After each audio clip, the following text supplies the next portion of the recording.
Una-una sa lahat ay tayo muna pagpapalinis.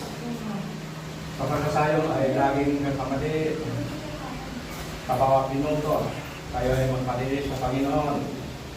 Glory to God, hallelujah Lord. Lord, maraming salamat at kilang Diyos sa oras ito. At narito po kami na naghihipon sa katawan ni Lemuel.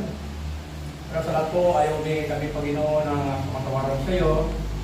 Sa lahat ng aming mga nagawang kasalanan, sa isip, sa kanyang ina, sa mga kapatid ng Diyos.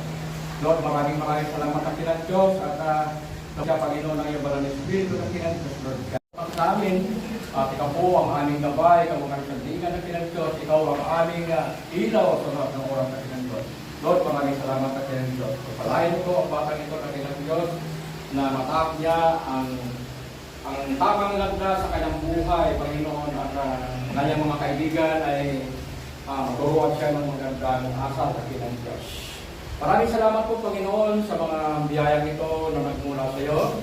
At palayan mo din na kilang Diyos ang magbigay nito at bigyan mo sa kanila tig-tig-tig ng mapaw ay hindi nila ang tahanan ng Diyos. Maraming salamat mga Panginoon sa oras ito, Lord. At sa iyo namin binabalik ang patas na papuri, pasasalamat sa aking pag-aaral ng Panginoon Diyos. In Jesus' name. Palakpakan